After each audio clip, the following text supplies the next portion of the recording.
নমস্কার, আমি homeopathy doctor doctor SP দে। আজ বিশ্ব হোমিওপ্যাথি দিবস 10 এপ্রিল। সেই উপলক্ষে আমরা পেশেন্টদের সাথে যারা দীর্ঘদিন ধরে আমাদেরকে দেখাচ্ছে তাদেরকে সম্মান জানানোর একটা ছোট উদ্যোগ নিয়েছি আমাদের ক্লিনিকের তরফ থেকে। সেই উপলক্ষে আমাদের ভাই উত্তম অনেক দিন ধরে আমাদের এখানে চিকিৎসা নিচ্ছে এবং খুব ভালো আছে, ভালোও লাগে ওকে দেখে। ওর সবসময়ের কথাবার্তা ডাকা খোঁজাটাও আমার খুব ব্যক্তিগতভাবে ভালো লাগে। তো ওকে আজকে আমরা কিছু আমাদের চিকিৎসা সম্বন্ধে শেয়ার করতে বলবো। তুমি এত পদ্ধতি থাকতে তুমি তো অনেক জায়গায় ডাক্তার দেখিয়েছিলে, তো হোমিওপ্যাথিটাকেই কেন তুমি চয়েস করলে? কারণ স্যার অনেক জায়গায় আমি ট্রাই করেছি, এলোপ্যাথিও আমি ওষুধ খেয়েছি, যার জন্য আমার কোনো কাজ হয়নি। আমি মানে ভালো ছিলাম না।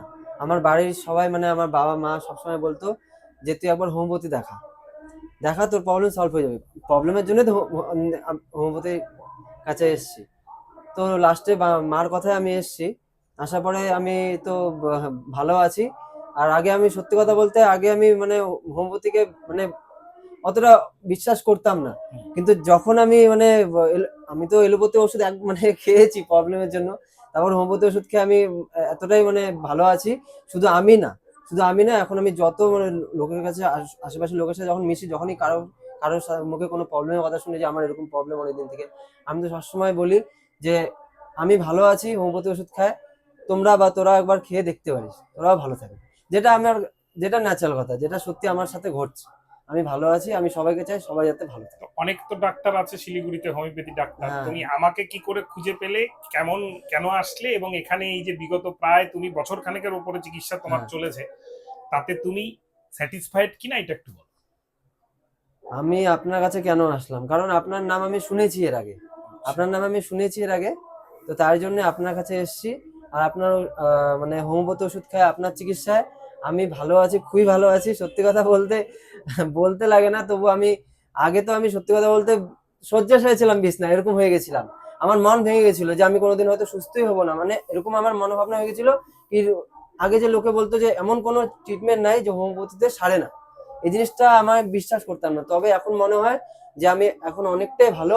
আমার মনে জোর যে হ্যাঁ আমি ভালো হয়েছি। মানে হোমিওপ্যাথি ওষুধের ট্রিটমেন্ট, প্রত্যেকটা রোগের ট্রিটমেন্ট আছে। আর আমার প্রথমে এমন হয়ে গেছিলাম কি আমি মনে হয় সুস্থই হব না, আমার এটা কি হয়ে গেল, কিরকম মনোভাবনা হয়ে গেছিল আমার। আপনাদের ইনফরমেশনের জন্য বলে দিই, ওর সিম্পল ইরোসিভ গ্যাস্ট্রাইটিস ছিল, যেটা কিন্তু খুব কষ্ট দেয় ঠিকই, কিন্তু বড় রোগ একদমই না। হোমিওপ্যাথিতে 100% সেরে যায় এবং আজকে ও সামনেই আছে। খাওয়া দাওয়ার নিয়ম এটা খুব কঠিনভাবে আমি বলে দিই, সেটা মানতেই হবে।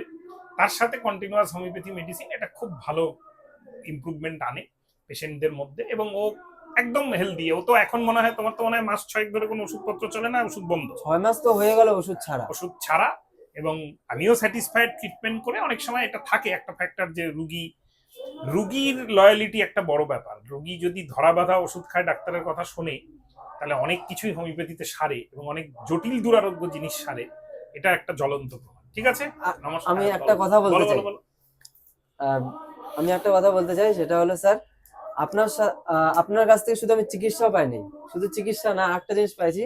সেটা হলো নিজের মনোবল যদি ঠিক থাকে, মনে যদি সৎসাহস থাকে, তাহলে ওষুধের সাথে সাথে এটাও রাখা দরকার, তাহলে রোগ সারবে। থ্যাংক ইউ, এটা আপনার কাছ থেকে আমি শিখছি স্যার, জানছি। থ্যাংক ইউ, নমস্কার।